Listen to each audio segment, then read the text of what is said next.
Now let me give you one more scenario on setting goals. When I started making my first list, Mr. Shoaff said, "Mr. Rohn, looks like we're going to be together for a while." He said, "I've got a suggestion for you." He said, "I think one of the first goals you ought to set, you're a 25-year-old American male. Sure, you've made some mistakes, but now you're on the road to better things. You got a family, worth it. Reasons makes the difference." And he said, "You've got every reason to do this." He said, "Why don't you, among all the goals you're going to set, why don't you set a goal to become a millionaire?" A millionaire. This is America. All the possibilities are available. Why don't you set a goal to become a millionaire? He said, "It's got a nice ring to it." Millionaire. Enough zeros to impress your accountant? Millionaire. And he said, "Here's why." Now I thought, the man doesn't need to teach me why. I'm thinking, wouldn't it be great to have $1 million? He said, "No, that's not it. Here's why." And I had one of the greatest lessons I ever learned, and I'm about to share it with you. This will be worth the price of being here today if you can capture what I'm about to share with you. Babysitter fees, whatever else you paid. Some of you missed some sales today to be here, so this is a costly day for you. But what I'm about to share with you changed my whole life. Here's what Mr. Shoaff said. Set a goal to become a millionaire. And he said, "Here's why. For what it will make of you to achieve it." And I got one of the greatest classes in one sentence I've ever received in my life. Set a goal that'll make you stretch that far. For what it will make of you to achieve it. What a brand new reason for setting goals. What an all-encompassing challenge to have a better vision of the future. What for? To see what it will make of you to achieve it. And here's why. The greatest value in life is not what you get. The greatest value in life is what you become. Major question to ask on the job is not, what am I getting here? That's not the major question. The major question to ask is, what am I becoming here? It's not what you get that makes you valuable. It's what you become that makes you valuable. So Shoaff said, set a goal to become a millionaire. For what it will make of you to achieve it. Then he said, when you finally have become a millionaire, now, he said, what's important is not the money. I thought, wow, I've got some more to learn. He said, no, Mr. Rohn, I'm telling you honestly, you could just give the money away. Now, I did better than that, right? I told you. I lost it all. I'm rich by the time I'm 31. I'm a millionaire. I'm broke by the time I'm 33. So I didn't have to give it all away. I lost it all. Foolish mistakes I made. I'm a farm boy from Idaho. That early money drove me bonkers. I used to say, how many colors does it come in? I'll buy them all. I went crazy over that first money. I just went crazy.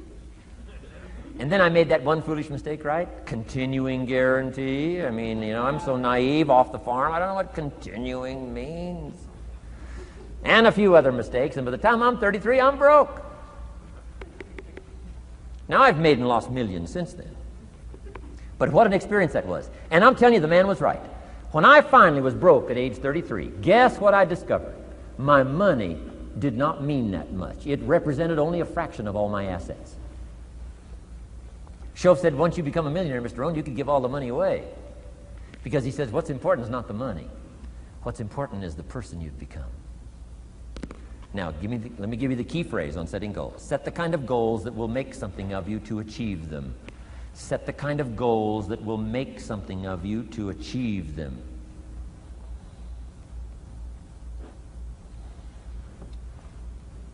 Always keep that in mind. What will this make of me? If I set this goal and go for it, not only will I achieve it, but what will it make of me in the process?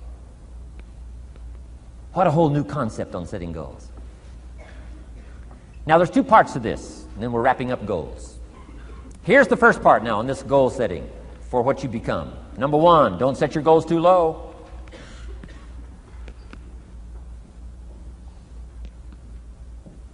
Interesting, we teach in leadership.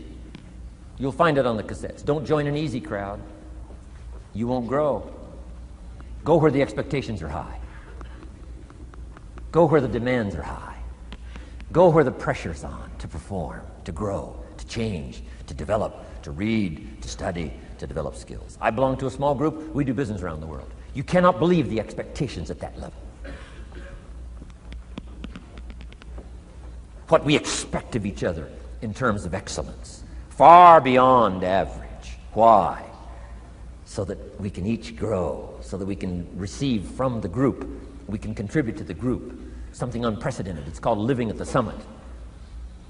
Go where the demands are high. Go where the expectations are strong, so that it'll provoke you, push you, urgently insist that you not remain the same for the next couple of years, the next 5 years, that you'll grow and change. So don't set your goals too low. The guy says, well, I don't need much. Well, then you don't need to become much.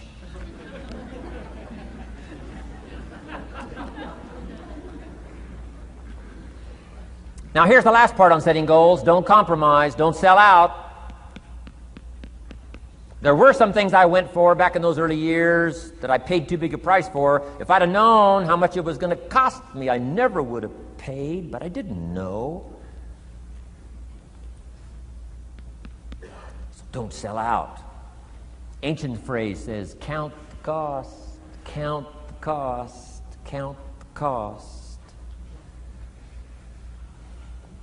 An ancient story says, Judas got the money. You say, well, that's a success story. No. It's true, 30 pieces of silver in those days was a sizable fortune. You say, well, if a guy's got a fortune, right, that's a success story. No, you don't understand. His name was Judas. Doesn't that ring a bell? Judas. You say, oh, yes, Judas, the traitor. That's right, the traitor got the money. Doesn't that change the story? And the answer is, of course, it changes the story.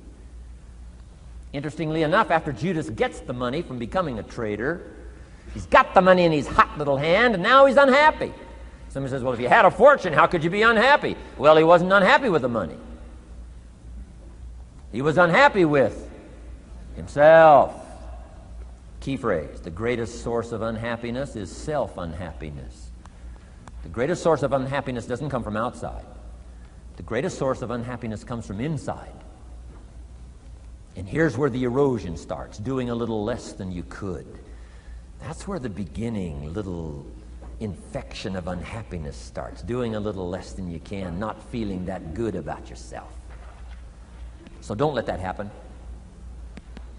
Judas is unhappy. He says, what'll I do? He says, oh, I'll just take the money back. Walked in where he got the money and said, here, take this money, I'm unhappy. They said, heck with you, Judas. We got what we wanted, you got what you wanted, out. They threw him out with his money.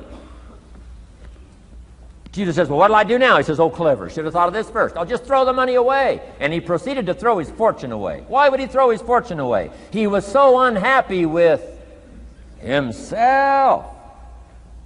And that's not even the end of the scenario. After he threw his fortune away, he couldn't change what he became, a traitor. And now, in total abject frustration, he goes out and hangs his worthless self, which all traitors should do, save the state the money.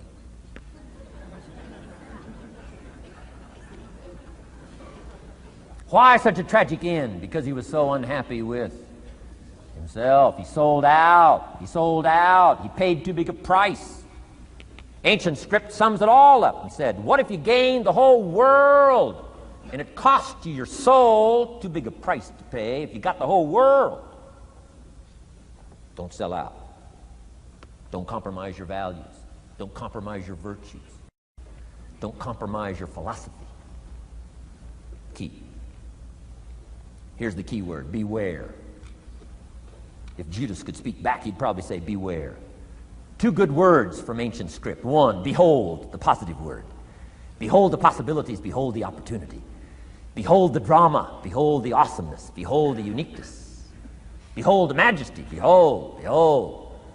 What a good word. But here's the other word, beware, beware, beware. Don't sell out. Mark well what you become in pursuit of what you want. But I'm inspiring you, hopefully, to set the kind of goals that will transform your life, make you far better than you are, far stronger than you are. Okay. Isn't this good advice?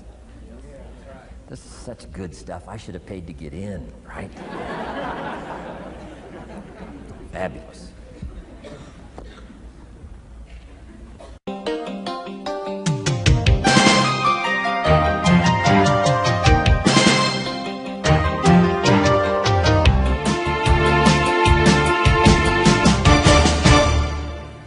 What should a child do with $1? Let me give you the best advice I've got. And this is called sort of middle of the road scenario, and I'll show you how these numbers may change, but here's what I teach. Kids, never spend more than 70 cents. Okay, now you got to pick some number. When I met Mr. Shoaff, I was at about 110%.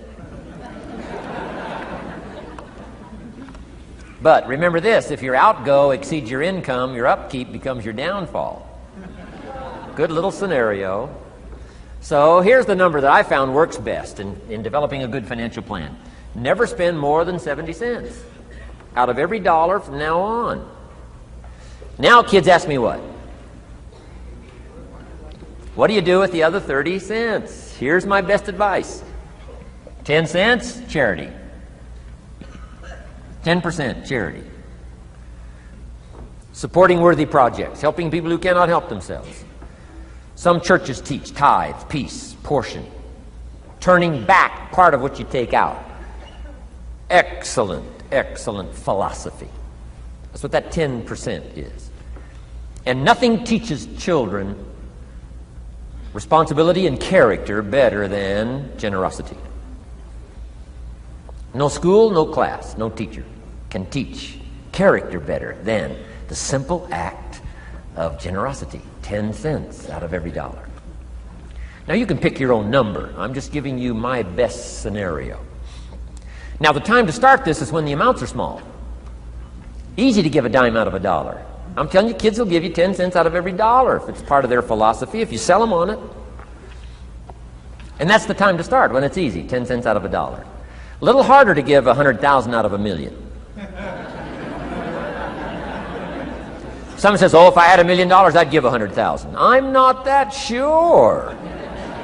We better start you early when the amounts are small, so it'll all be set in when the big amounts start to come. Okay? So 10 cents for charity. The next 10 cents I call active capital. Capital meaning try to make a profit yourself. We live in a capitalistic society, right? Everybody now wants to join capitalism. That's why the walls are coming down. Capital belongs in the hands of the people. That's where the genius is. So the genius is to try to show a profit. Buy and sell. Render service. Show a profit. Now here's what I teach kids. Profits are better than wages. Wages are okay.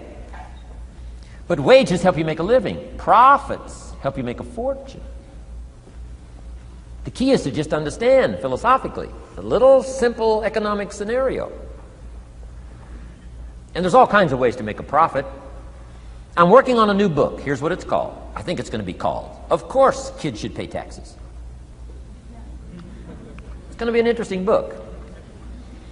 In California, where I live, kids do pay taxes. If an 8-year-old walks into 7-Eleven, buys something that cost $1, the proprietor makes him cough up 7 more pennies. 8-year-old says, what's these 7 pennies? Proprietor says, that's taxes. Kid says, well, I'm only 8. Proprietor says, congratulations, you're my youngest taxpayer. So in California, kids do pay taxes. Now the question is, should they?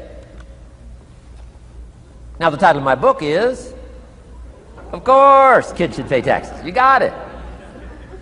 Right? The disciple went and caught a fish, found the miracle coins, and paid his taxes and Jesus' taxes. So way back then, Jesus did pay taxes. Now the question is, should he? And the answer, my little book says, of course Jesus and kids should pay taxes. Of course. Of course. If an 8-year-old wants to ride his bicycle on the sidewalk instead of in the mud, you have to pay taxes. Things cost money.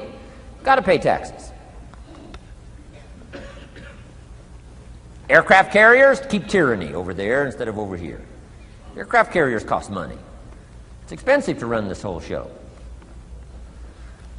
We can't use used missiles. I mean, you know, it's expensive to run the whole deal. Of course, everybody has to pay. Now, active capital means try your best to show a profit. Now, there's many ways to show a profit, not just money. Touch something, leave it better than you found it. That's a profit. Some profits are intangible, some profits are tangible. Long before Earth Day, for all sophisticated people, it was very proper when you left your hotel room to turn out the lights. All educated people. Why? Leave a profit. It's so easy to flip the switch and leave a profit. Some say, well, the hotel gets the profit. What do you care? All you need to become is a person who leaves a profit. Wow. I talked to a man who runs a whole string of apartments. He said, guess what? Most people, when they rent an apartment, leave it, what? Trashed, worse than they found it. What kind of a reputation would that be? Whatever you touch turns to trash. Whatever you touch gets dirty. Nothing you touch gets better. See, that's a poor philosophy. No wonder it leads to poverty, small lives. As one writer said, living lives of quiet desperation. This is where it all begins. Failure to leave a profit when you can, turn out the lights, doesn't matter what it is. Become profit-minded. Profits are better than wages because profit has the potential to make a fortune. Wages has the potential to make a living. So I teach kids, take part of your wages. If you earn the money, take part of it for charity and part of it to see if you can't make a profit. And there's all kinds of ways. My book's going to be full of all kinds of ways kids can make money. I teach kids how to have 2 bicycles, one to ride and one to rent. I mean, you know, it doesn't take long to get into business. You don't have to be a genius. Halfway bright, you can start showing a profit. Now, here's the next 10 cents called passive capital. Meaning, let somebody else use the capital, you provide it, you're passive, they're active. And let them pay you interest. Profits and interest. Unique way to make a fortune. In fact, there's a Bible philosophy. I teach teenagers this Bible philosophy. Here's what it teaches. The borrower is servant to the lender.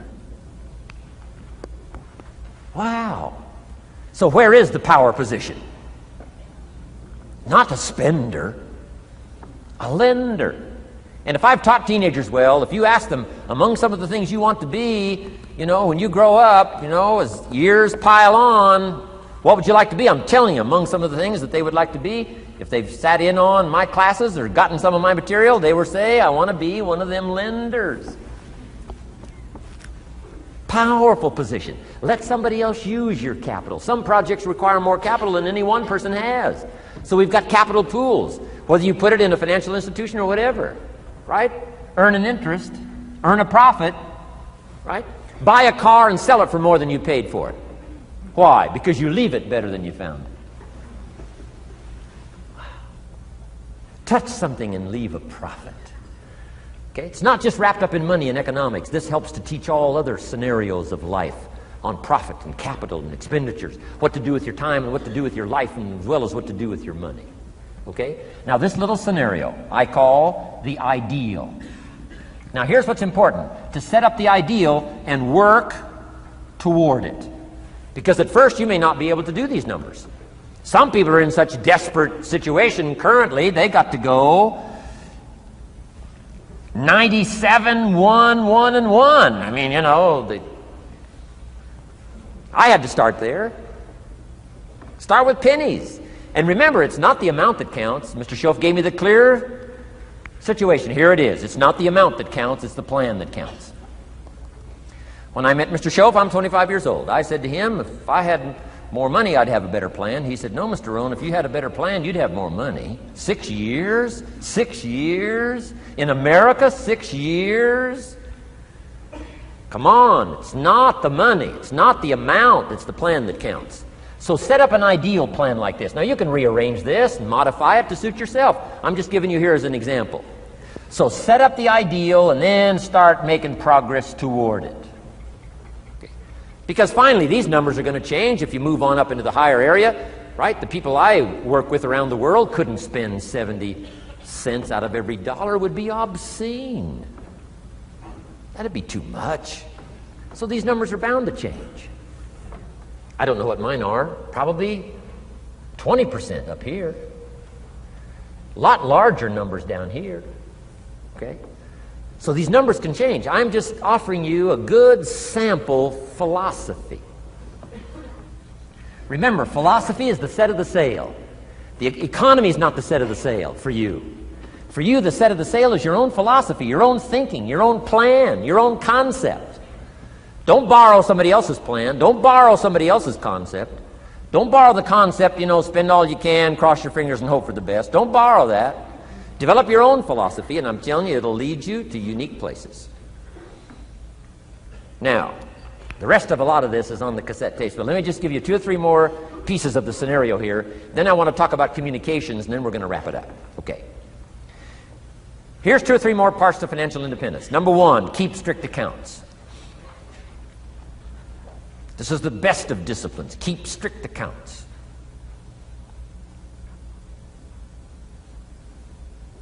Did you ever hear this expression? I don't know where it all goes. Did you ever hear that? I don't know where it all goes. Oh, we'd love to have you run our company. You don't know where it all goes. Whoa. Did you ever hear this? It just gets away from me. It just gets away from me. We'd love to turn the world over you. It just gets away from you. Come on. You got to have better disciplines than that. Let that be the 90%. Let that be the scenario of the 97%. But don't let it be your scenario. Don't let it become your philosophy. Keep strict accounts. Next, a new attitude. I had to develop a new attitude as well as new concepts. Here's what I used to say. I hate to pay my taxes. Shoaff said, well, that's one way to live. I thought, well, doesn't everybody hate to pay their taxes? He said, no. No, a few of us have gotten way past that. He says, once you understand what taxes are, here's what taxes are in our governmental system in our society. Taxes is how you care and feed the goose that lays the golden eggs. Democracy and liberty and freedom. Free enterprise. Wouldn't you want to feed the goose that lays the golden eggs?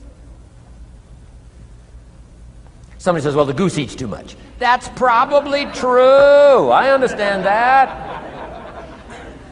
Of course that's true. But see, better a fat goose than no goose. And here's the truth be known. We all eat too much. Let not one appetite accuse another. Of course the government needs to go on a diet. So do most of us. But hey, you still have to care and feed the goose that lays the golden eggs. Once you understand that that's what it's for. See, it is so important, the right attitude. Here's what I used to say. I hate to pay my bills. You open up the mails, nothing but these window envelopes.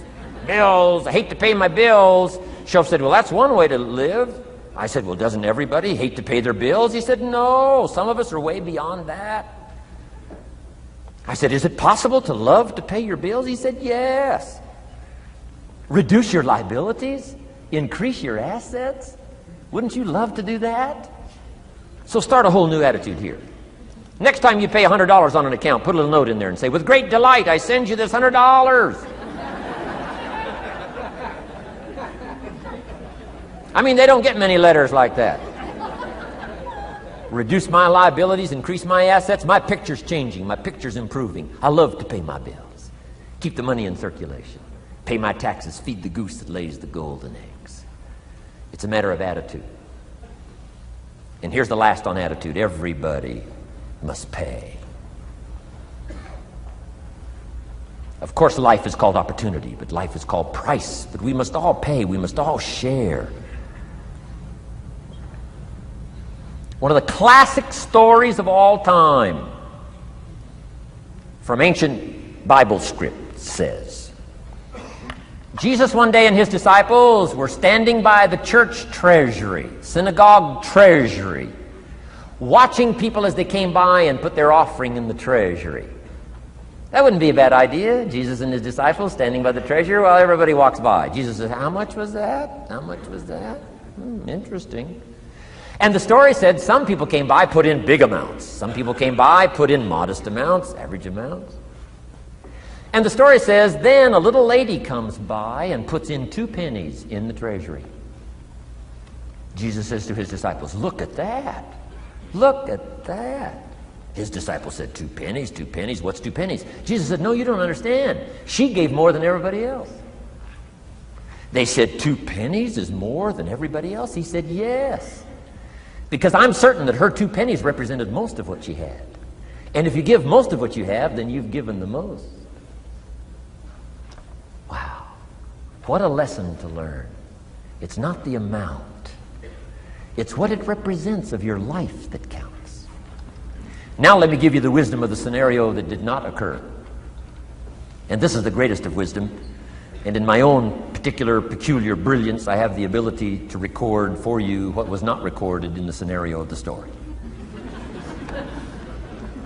Here's what did not occur, which may teach us one of the greatest of the wise things that was taught in this scenario. Here's what did not occur in the scenario. Jesus did not reach into the treasury and get this little lady's 2 pennies and run after her and say, here, little lady, my disciples and I have decided that you're so pitiful and you're so poor that we've decided to give you back your 2 pennies. I'm telling you, that did not occur. If it would have occurred, she would have been what? Insulted. She would have rightfully said, I know my 2 pennies aren't much, but it represented most of what I had. And would you insult me by not letting me contribute what I wanted to contribute, even if it's only 2 pennies? I'm telling you that did not occur. Here's part of the wisdom of the story that was not recorded. Jesus left her pennies in the treasury, meaning everybody has to pay, even if it's only pennies. That's the key. And whether you start with pennies or whether you start with dollars or whether you start with nothing, remember, part of the scenario is to spend, of course. Part of the scenario is to invest, and part of the scenario is to show a profit, and part of the scenario is to help take care of people who can't take care of themselves. If you'll set up your own philosophy, I'm not asking you to buy my philosophy. I'm not asking you to adopt my numbers. I'm only wanting to provoke you to think, for you to come up with a splendid economic philosophy that's got you up early and got you up late, has got you thinking and pondering ways to use your resources and turn it into the dreams you want for the future. And that's my little story on financial independence. Okay. Here's the next to the last subject, communication. How to affect other people with words. I've got just a little 4-point program here for you to consider. The whole expanded version now, 3 days, right? 3 days of all this is in that package that you're taking home. So this is called an abbreviated version of all the rest, this 1 day, video day. 4 steps to good communication. Here's number 1, first of all, words can work miracles. That's why communication is so important. Words can work miracles. Words are powerful. Words are almost godlike. In fact, ancient script says the Word was God. God was the Word. Wow, words and God. I said to my Israeli audience last year, in the beginning, the story of creation is unique. It says, in the beginning, Jehovah God spoke and said what? We've got some students here, I'm sure. In the beginning, Jehovah God spoke and said what? Let there be light. And what? There was light. Wow! Wow! It looks like words create light. Is that possible? I'm telling you it's possible. Humans can get pretty close. What if somebody can't possibly see how they could do well, how they could become successful, how they could transform their lives and their health, their future and their finances, spiritually and every other way? They can't see, and you come along and share your story and maybe borrow some other stories. And by the time you get through with a good presentation to this person, they say, now I can see. Before you got here, I was blind. I was in the dark. And while you were talking, some things dawned on me. Is it possible to create light with human intelligence, with words? And the answer is, of course, of course. Here's part of the spectacular opportunity as a human being. One person talking to another. It's got so much power, so much potential. A mother talking to a daughter, a father talking to a son, salesperson talking to a client. Nothing more magical and powerful, awe-inspiring than words have the ability to dramatically affect people's lives and futures. So become a good communicator. Let me give you some good keys to good communication. Here's number one: have something good to say. Communication starts with preparation. Getting ready to speak this year, getting ready to speak next year. Attend the classes, read the books. Have something good to say. Here's 4 good words to help you to have something good to say. 1 is interest. Develop a new interest in people and life and what's going on, economics and politics, religion, social structure, possibilities, opportunities. Develop a new interest. Here's the next word: fascination. Goes that step beyond interest. That's why kids learn so much that first 6 years. Fascination. Adults are walking on ants. Kids are saying, don't walk on these ants. I'm studying these ants. I'm looking at these ants.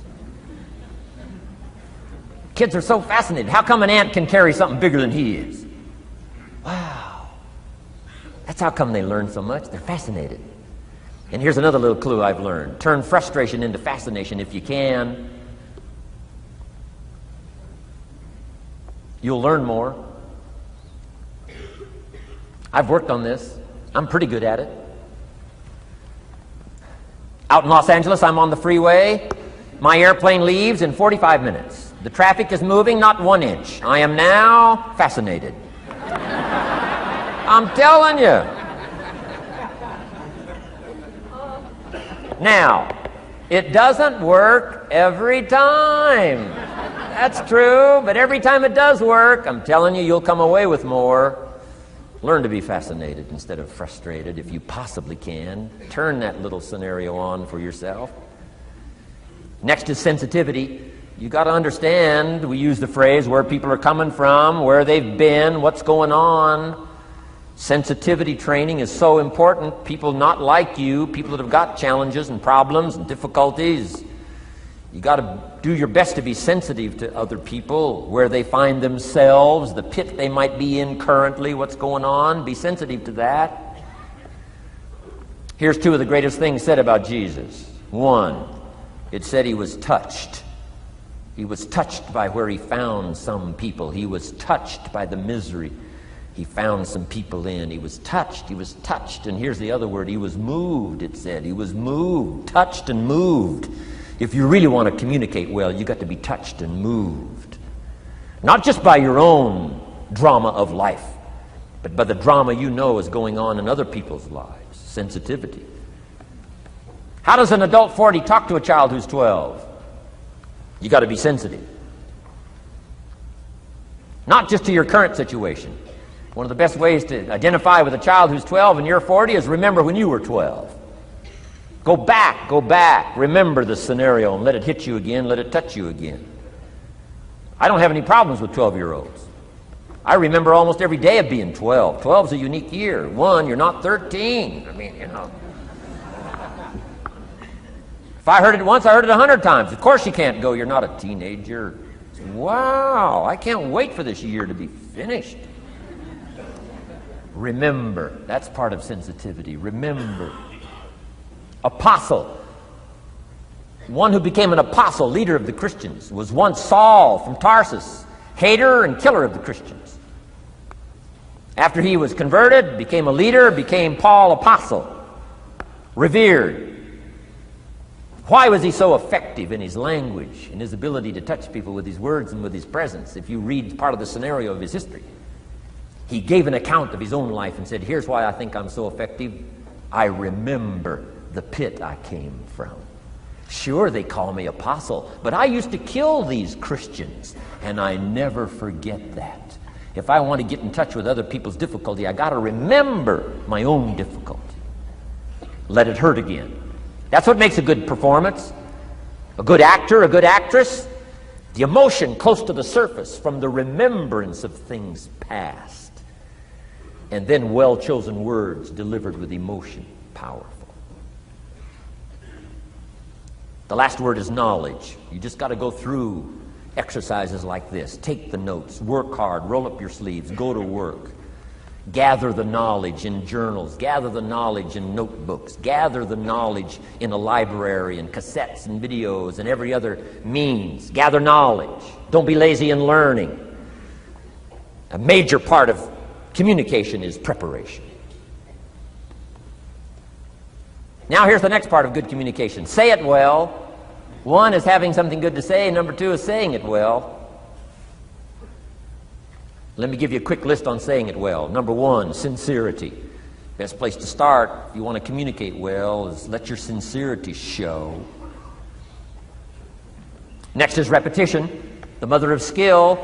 I've been at this 33 years. Somebody says, well, you give a pretty good seminar. I should. 33 years? 33 years. Repetition. Next, brevity. Sometimes you don't need many words if you're totally sincere, I'm telling you. Jesus' presentation in gathering up his team called disciples was fairly short. He just walked around the countryside, took a look at somebody and said, you follow me. That's brief. I mean, that's short. Now, why could he get by with such few words? And this takes care of a lot that I've tried to share with you today called personal development. Here's why I think Jesus could get by with such few words. For all that he was, that he didn't have to say. Take that scenario home. For all that I am, that I don't have to say. Just a few words could be dynamic in affecting someone else's life. A child, a business colleague, a sales client. Next, vocabulary. Got to work on your vocabulary. Some of my friends took a survey among prisoners working on some rehabilitation program. They weren't particularly looking for this, but here's what they found. There's definitely a relationship between vocabulary and behavior. And here's what they found out. The more limited the vocabulary, the more tendency to poor behavior. And when you think about it for a while, it makes sense. Words are a way of seeing. And if you don't have a good vocabulary, you can't see very well.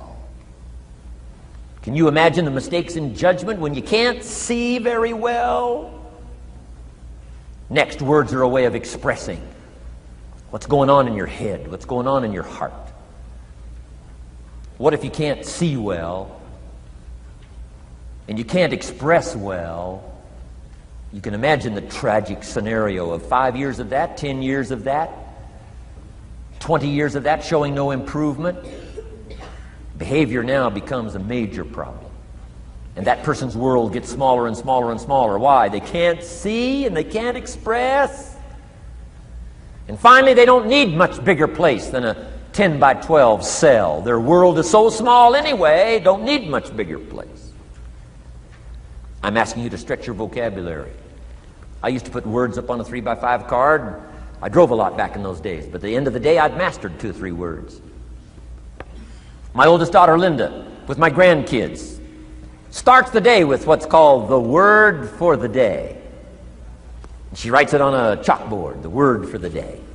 And the kids memorize that word and the meaning of the word. And every once in a while during the day, she'll say, what's the word for the day? The last day I was there, the word was superficial. Natalie's 4, Nathaniel's 5. And several times during that day, Linda, my daughter, would say, what's the word for the day? Natalie would say superficial. And she would say, Nathaniel, what does that mean? On the surface. Several times during the day. What's the word for the day? Superficial. What does it mean? On the surface. If you were to ask my grandkids, the last time Grandpa was here, what was the word for the day? I'll bet you they'd probably know. Superficial. On the surface. Word for the day. Why not learn a word a day? Why not add to your vocabulary so you can see more, see better, and express better? Put out in words what's in your heart, what's in your soul, what's in your mind. It's important. So say it well. Here's number 3. Number 1 was have something good to say. Number 2, say it well. Here's number 3. Read your audience. These are just simple concepts now. You've got to add some of the details, but that's what I'm mainly good for, is concepts. Read your audience. If you're talking to a child, you've got to study the face of the child. You've got to study a little body language. You've got to study what's going on, so you'll know whether to shift gears, come on a little stronger, ease off a little, might be too strong, search for another illustration, soft, strong. A lot of that is dictated by reading your audience. When I first started lecturing, I had some challenges here. I was so absorbed in my notes, lecturing like this. I'm telling you, in those early days, the audience could have left and I'd have kept right on going. I didn't know what was going on down here. I didn't know what was going on over here. I didn't have any idea what was happening over here, whether I should come on a little stronger, ease back. I didn't know. I couldn't read my audience. So, read your audience. A prospect, read. Now let me give you some ways to read. Number 1, by what you see. Body language tells us some things. How to shift gears, whether to go on, whether to stop. If you're talking to somebody and they're leaning toward the door, that means you gotta hurry, right? They're not gonna be here long.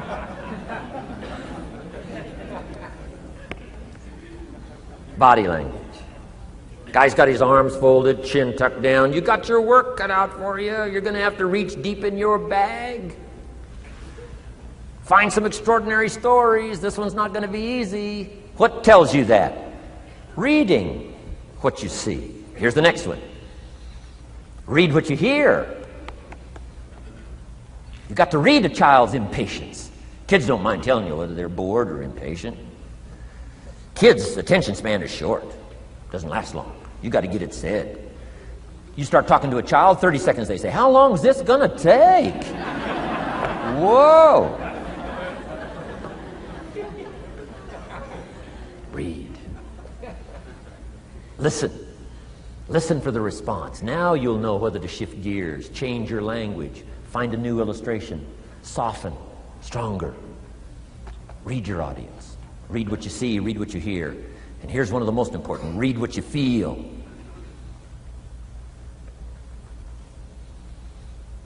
Now, women are probably better at this than men when it comes to picking up emotional signals. Men, they can see, and men, they can hear, but it takes a little training for a man to pick up those emotional signals that are so important, so you don't say the wrong stuff. Because it's so easy to make a mistake in language. What if you meant to say to someone you care about? What if you meant to say, "What's troubling you?" And instead you said, "What's wrong with you?"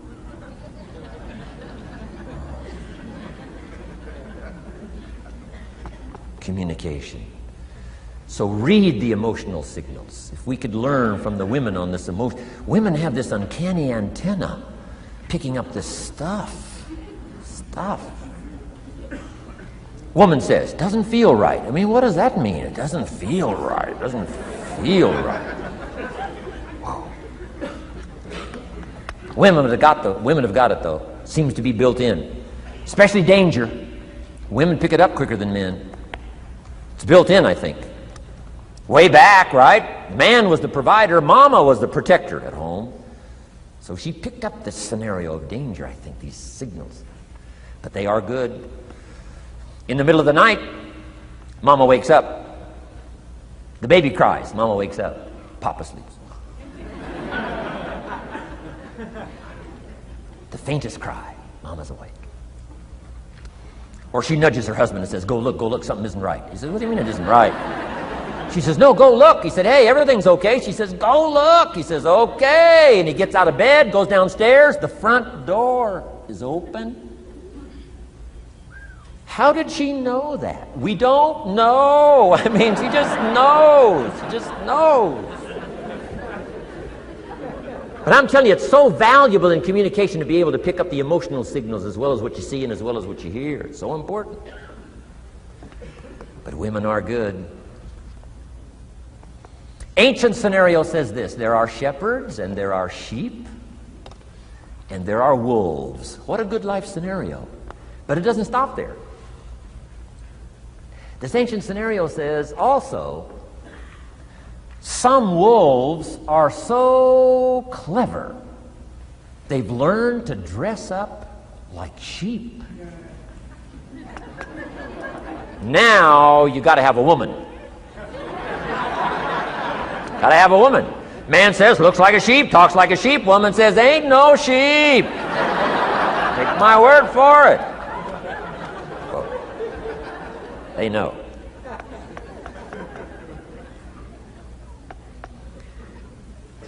Read. Pick up the signals. Don't ignore the signals. Develop this personal development scenario, communication, financial independence, and all the rest. Now here's the last part. Intensity.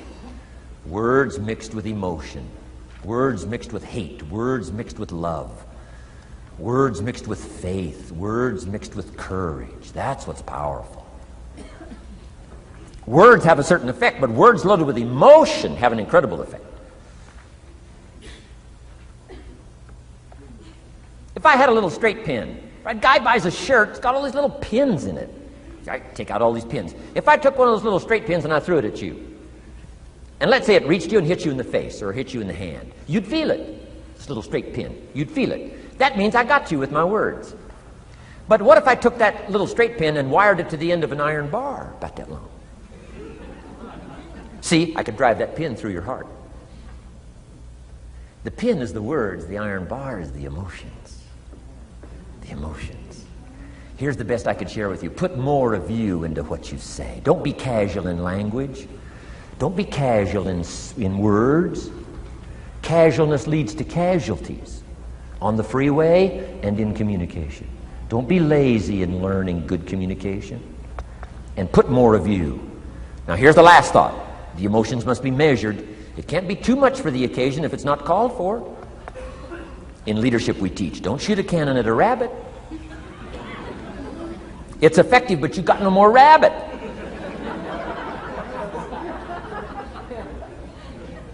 So here's some of the most powerful scenario in communication. Here it is. Well-chosen words mixed with measured emotion. The basis of affecting people with good communication. Well-chosen words mixed with measured emotion. And one last point on communication. The more you care, the stronger you can be. The more you care as a mother, the stronger you can be with your children. The more you care as a father, the stronger you can be. The more you care as a leader, the stronger you can be in helping to solve problems, getting on somebody's case. The more you care. But you got to care. I don't mind a minister consigning my soul to hell fire for my sinful ways. I don't mind that. If he believes it, I don't mind him consigning my soul to hellfire for my sinful ways, as long as he does it with tears and not with joy. If you're going to preach a message on hellfire and consign people to hell's fire, you got to cry and sob your way through a sermon on hellfire. We would all dismiss as a performance a dry-eyed sermon on hellfire. You can't legitimately preach hellfire unless your heart breaks. Otherwise, it's a performance. Otherwise, we could all dismiss it. Why? The heart's not there. There are some conversations that don't make sense unless they're accompanied by tears. It doesn't mean anything unless it's accompanied by a broken heart. Learn measured emotions. Remember, draw from well-chosen words, expanded vocabulary. Be interested and fascinated. Pull all this together. I'm telling you, your ability to touch other people will grow day by day, week by week, month by month, year by year. Here's my last subject. It comes in two parts. First is the negative part. And I got just a couple of tips for you on negative. There wouldn't be positive without negative. It's part of the life scenario. Ancient script says it best. There's a time to laugh. And once you've learned to laugh, just keep on laughing. No. No. Just get another positive book. No. No. There's a time to laugh, what? And a time to cry. And you've got to become so sophisticated and so well educated that you don't laugh when it's time to cry. And you've also got to learn to cry well. How are you going to identify with some people if you don't cry with them? It's very important. The negative side is very important. Negative thinking. I teach kids, and you'll find it on those cassettes, the ant philosophy. Let me just give you the quick scenario on the ant philosophy. Number one, ants never quit. What a good philosophy. If they're going somewhere, you stop them, guess what? They'll look for another way. How long will they look? Till they find it, or till they die. What a great philosophy. But here's number two. I can't give them all to you, but here's number two. Ants think winter all summer. You've at least got to be that bright. You can't think summer all summer. You got to do some winter thinking in the summer. You say, well, the sky is blue, the clouds are fleecy. You can't be faked out by that. Ancient story says, don't build your house on the sand in the summer. Why would we be cautioned not to build our house on the sand in the summer? Because it's easy to get faked out. So what should you do during the summer? Think winter. Think storm. That'll drive you to find a rock in the summer when the sky is blue. Key, negative is normal. You got to handle it. You can't dismiss it. It's part of the life scenario, like your white corpuscles we talked about earlier. So don't ignore it. Let it be part of the scenario. Here's the key. Learn to master it. Negative is not to be ignored. It's to be mastered. It makes us better than we are to wrestle with it. It makes us better than we are to be alerted to tyranny that moves into Kuwait, or ignorance that moves into your life, or procrastination that moves in and robs you of your fortune, or poor health that's going to be the legacy of those who neglect their health disciplines. You got to do battle with the enemies on the outside and on the inside. So learn how to handle the negative. And now here's the last, called the positive.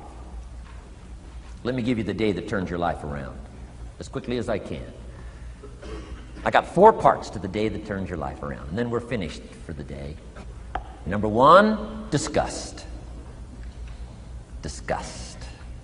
Disgust is a negative emotion, but it can have a very positive, powerful effect. Disgust says, I've had it. What an important day that could be. I've had it. Wow. I met a beautiful, powerful, accomplished executive lady in New York. The company invited me to come in. This lady was the vice president, extraordinary lady. I got to know her, and I found out her story. I said, how did you get here? Big income. And she never went to college, never went to university. I said, how did you get here? Executive, powerful, income. She said, well, let me tell you part of the scenario. She said, when I was a young mother a few years ago, she said, one day I asked my husband for $10. And he said, what for?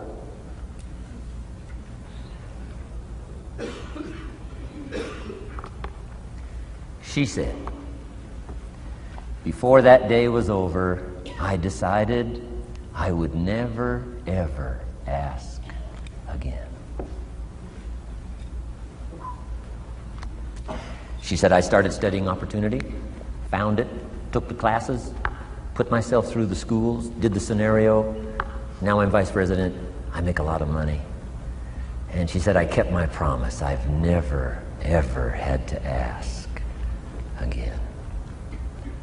It's called a life-changing day. The day you say, enough is enough. Now, if you can add an act to your disgust, it helps. A man takes a shotgun to his car, blows out every window, destroys every tire, puts 100 rounds in it, and says, I've driven this embarrassing thing for the last time. And then he saves it. He saves it. And later when somebody says, how did you become rich and powerful? He says, let me show you this car. One day I'd had it up to here, I blew it to smithereens. Enough is enough. Powerful. Here's the last three. Next is decision. Decision making is a life-changing day. If you went home today and in the next few days cleaned up a list of decisions, it could furnish enough inspiration for the next 5 years, 10 years. What an inspiring day, the day you can bring yourself to decide.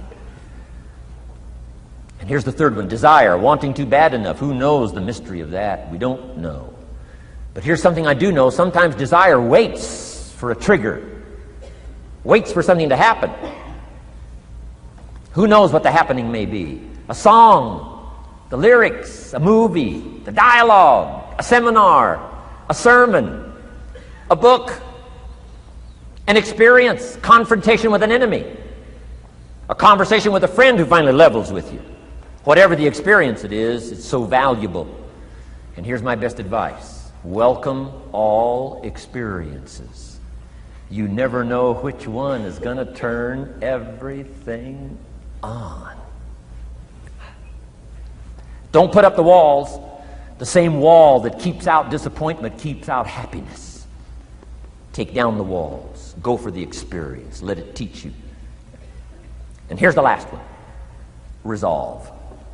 Resolve says I will. Two of the most powerful words in the language. Benjamin Disraeli said, nothing can resist a human will that will stake its existence on its purpose. Shortly put, I'll do it or die. Best definition of resolve I got from a little junior high girl, Foster City, California. I'm going through some words one day. I got to this one and I asked the kids, who can tell me what resolve means? Some didn't know, some tried. Interesting. The last one was the best. Little girl about 3 rows back, she said, I think I know, Mr. Rohn. I said, what? She said, I think resolve means promising yourself you will never give up. I said, that's the best I've ever heard. She's probably giving seminars somewhere today, right? I mean, that's the best I've heard. I asked the kids, how long should a baby try to learn how to walk? How long would you give your average baby? Before you say, hey, enough's enough. No. Any mother in the world would say, you're crazy. My baby is going to keep trying what? Until. What a magic word. I want you to write it down. Until. Promise yourself you'll read the books until your skills change. You'll go to seminars until you get a handle on it. You'll listen to it until it makes sense. You'll go for it until you understand it. You'll practice it until you develop the skill. Never give up until. However long that is, step by step, piece by piece, book by book, word by word, apple by apple, walk around the block, go for it. Don't miss the chance to grow and resolve that you'll pay the price until you learn, change, grow, become. Then you'll discover some of life's best treasures when you pay that price. Now here's my last word to you. As leaders in the community, I'm sure you are. Parents, the greatest challenge of leadership is parenting. Whether you're in sales or management, wherever I've found you today, I want to give you, from my heart to you, what I wished you would do from this seminar today. And if I've inspired you to do this part here, among all the other things I've talked about, I would have considered it worthwhile to leave my family, fly away from my home, drop down into Fort Worth, Dallas, and spend one of my very precious days with you. If I can accomplish this, it'll all be worthwhile. It comes in two parts, and here it is. One, learn to help people with their lives, not just their jobs. Learn to help people with their lives, not just their skills on the job. Touch people with a book, touch people with a poem, touch people with some words. Don't fail to say something that could be meaningful. Help people with their lives, help them set their goals. Help them with their dreams, help them with the future, help them with errors, help them with mistakes. Help people. Help your kids not just get along, not just hang in there, Not just try to hold the family together. Try to build lives with communication. Build lives with setting goals. Help your kids with their lives, not just their homework, their lives. And here's my last one for you personally, because I'm probably one of the best examples of this standing before you in this auditorium today. Here it is. Ancient script says, if you work on your gifts, they will make room for you. If you work on your gifts, they will make room for you. Wow. Look where my gifts have brought me today, to this room. A chance to invest in this many lives.